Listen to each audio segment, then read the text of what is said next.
लगता है ये क्या 18 महीने से बाहर भी जाएगा वेतन आयोग की रिपोर्ट आने में? 18 महीने का अंदर ये काम नहीं कर सकता, नहीं करेगा। काम तो कर सकता है, देखिए 2 महीने का अंदर ही कर सकता है ये सब काम, उसका कोई प्रॉब्लम नहीं है। लेकिन पे कमीशन 18 महीने का अंदर उनका सिफारिश सबमिट नहीं करेगा। सरकार उनको डेफिनेटली इनडायरेक्टली इंस्ट्रक्शन देता है।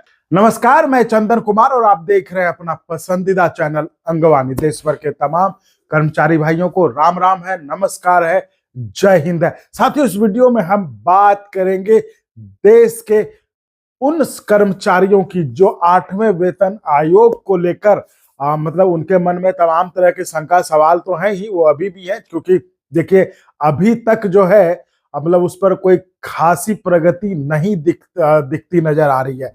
मतलब एक तो 10 महीने के इंतजार के बाद जो 8वें वेतन आयोग के का नोटिफिकेशन, जो आधिकारिक रूप से, जो औपचारिक रूप से जो नोटिफिकेशन होता है वो तो जारी हुआ है, लेकिन अब तक जो है जिस तरह की प्रगति होनी चाहिए जो वो नहीं दिख रहा है। तो इसको लेकर कर्मचारियों में फिर से उसी तरह की चर्चा तेज है जैसे कि जब जनवरी में, यानी जब 2025 के जनवरी में जब दिल्ली विधानसभा के चुनाव थे, उस समय 8वें वेतन आयोग के गठन का ऐलान तो कर दिया गया था, लेकिन उसके बाद से जो इसका ऑफिशियली जो नोटिफिकेशन जारी होता है उसके वक्त करने में जब सरकार को देरी लग रहा था, तब फिर उस समय कर्मचारियों में था कि पता नहीं सरकार क्या करेगी। तो अब फिर इसी तरह की चर्चा, सुगबुगाहट फिर से कर्मचारियों के बीच तेज है कि ठीक है, आपने दिल्ली की विधानसभा चुनाव के समय तो आपने ये गठन का ऐलान किया, बिहार चुनाव के समय आपने इसका जो है नोटिफिकेशन जारी किया, टर्म्स ऑफ रेफरेंस जारी किया,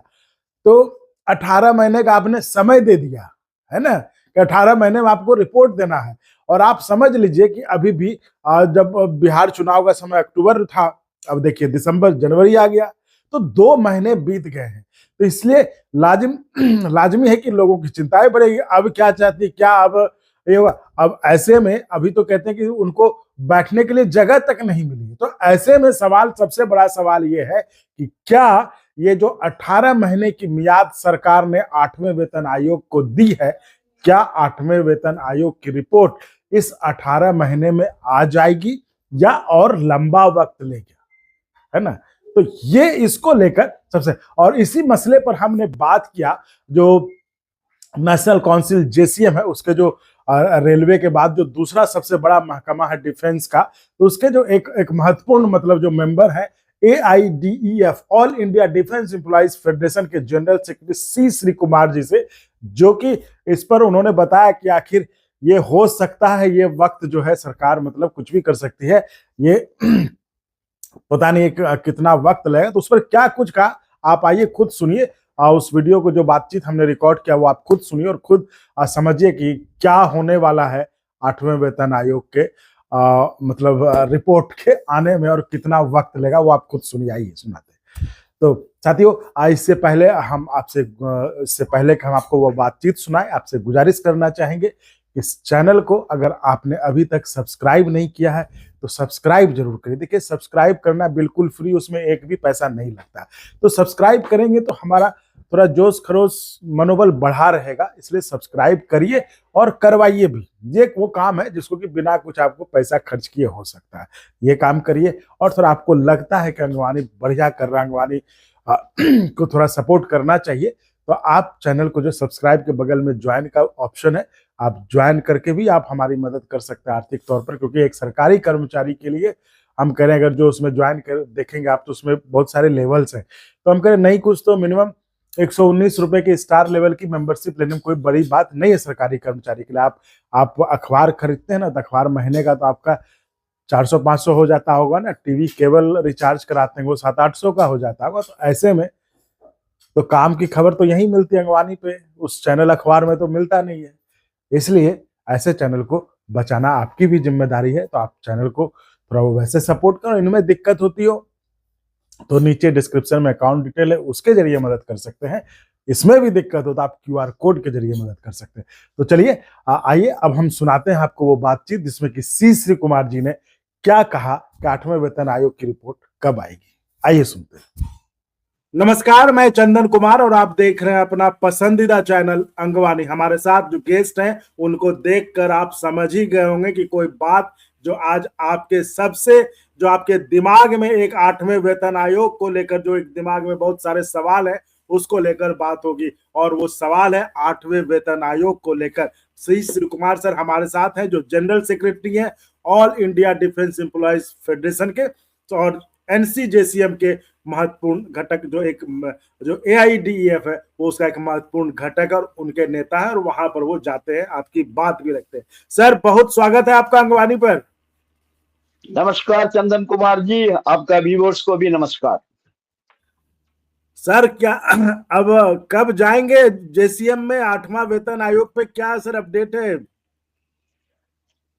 देखिए, आप सबको मालूम है, नवंबर 3 तारीख 10 महीने के बाद हम्म। सरकार ने पे कमीशन का नोटिफिकेशन इश्यू किया। अभी 2 महीने होने वाला है, जनवरी 3 तारीख। हम्म।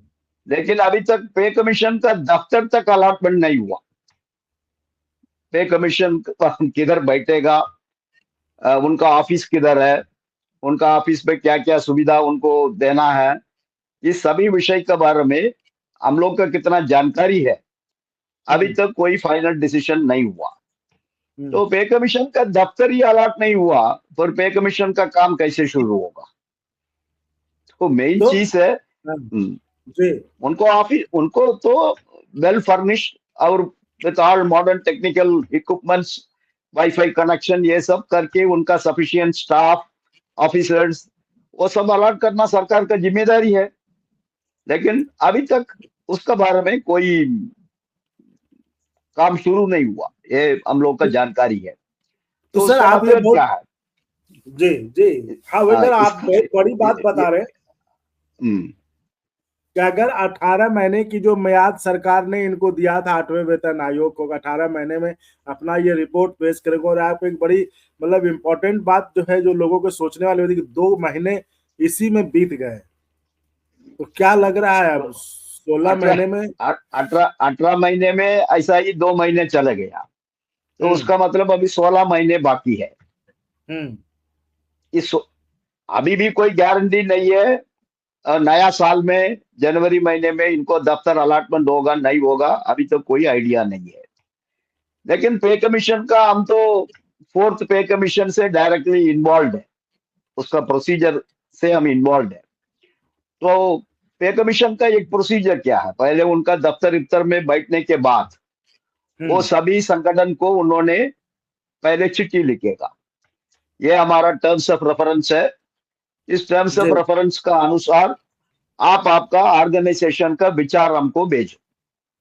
वो कितना भी सेंट्रल गवर्नमेंट का रिकॉग्नाइज्ड एम्प्लॉइज ऑर्गेनाइजेशन है उनको भी भेजता है, और secretary staff side national council JCM को भी चिट्ठी लिखता है, हम्म। आप लोग का मेमोरेंडम सबमिट करो करके।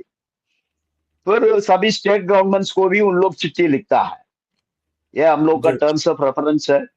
फिर पब्लिक डोमेन में भी डालता है, जी पब्लिक भी उसके बारे में, पे कमीशन का टर्म्स ऑफ रेफरेंस के बारे में जनरल पब्लिक भी उनका विचार पे कमीशन को बोल सकता है। जी तो तो ये चिट्ठी आने के बाद ही सभी लोग उनका उनका मेमोरेंडम वगैरह सबमिट करेगा। तो उसके लिए मिनिमम 2-3 महीने का समय तो रहेगा, कारण ये हम्म। आसान काम नहीं है, इसको बहुत रिसर्च करना पड़ेगा, स्टडी करना पड़ेगा।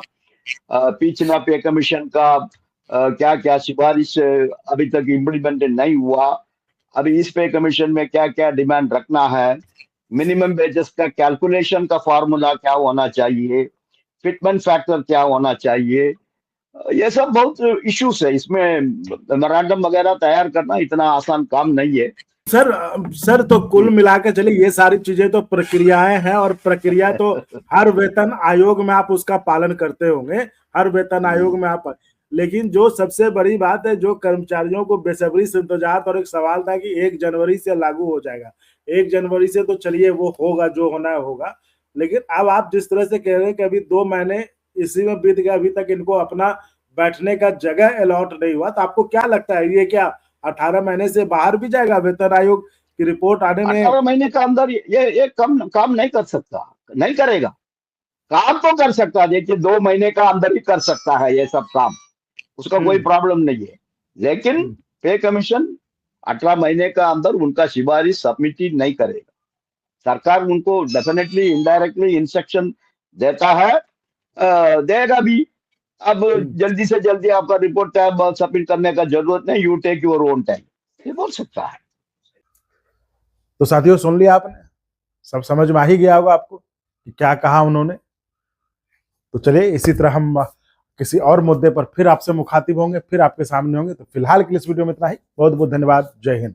और अगर आपको अच्छा लगा तो एक बार और आपको मैं कहना चाहूंगा कि आप इसको प्लीज सब्सक्राइब और शेयर करते रहें ताकि हमारा भी मनोबल और सपोर्ट बना रहे।